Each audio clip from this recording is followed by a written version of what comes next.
Guys, good morning. अनि hello भन्नु। Hello. त अब आज चाहिँ म यो मेरो खेती बनाउने भनेर आएको नि त। तपाईँहरूलाई देखाउँछु ल कस्तो छ मेरो खेती बनाउने ठाउँ। पुरै जङ्गल छ। यो सबै फारेर नि त नि सब जङ्गलहरू फारेर त पुरै जङ्गल फारेर खेती बनाउने भनेको नि त नि। त अब कति फार्न सक्ने रहेछ हेरौँ। पुरा यस्तो जङ्गल छ कि अब खेती बनाउने भनेर हेरौँ अब।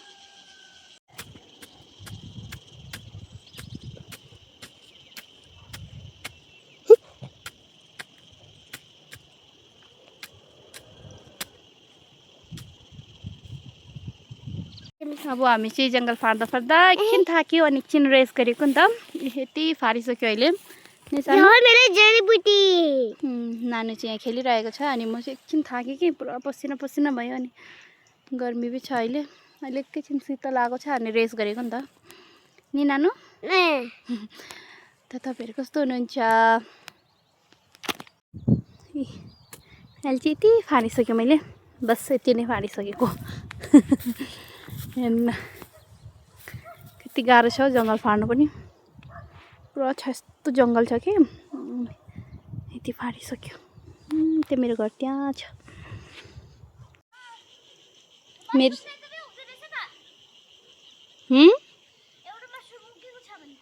त्यो मसरुम खानु हुँदैन नि त। मेरो छोरीले मेरो लागि दाउ लिएर आउँदैछ। यो दाउ चाहिँ अलिकति धार छैन कि त्यसैले अनि दाउ मगाएको थियो आमा घरबाट अनि आमाले पठाइदिनु भएछ। आरामले आइज।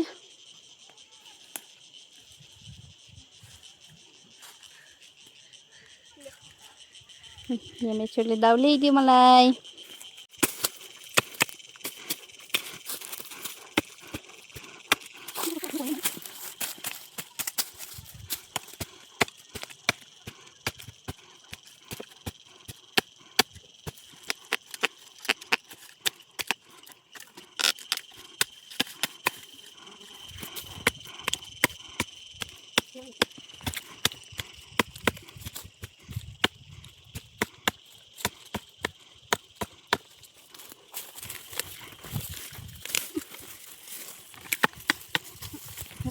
अहिले चाहिँ मैले यति फारेर भइसक्यो। ऊ तलबाट फारेर आएको। अब चाहिँ यहाँ पुग्यो हेर्नुहोस्। अनि थाक्यो। हेर्नु न यस्तो भयो हालत।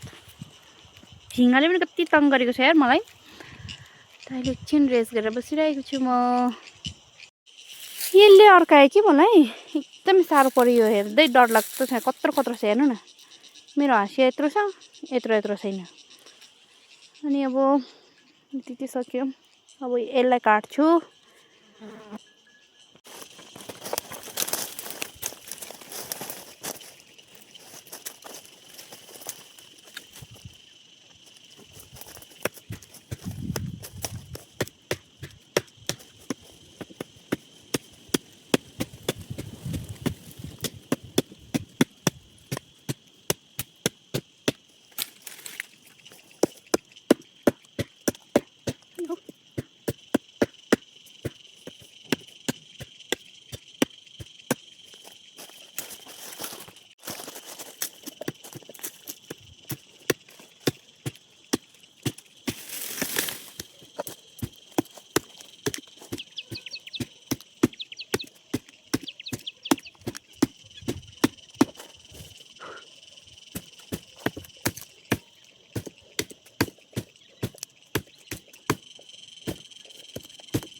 फाइनली काटिसक्यो यसलाई।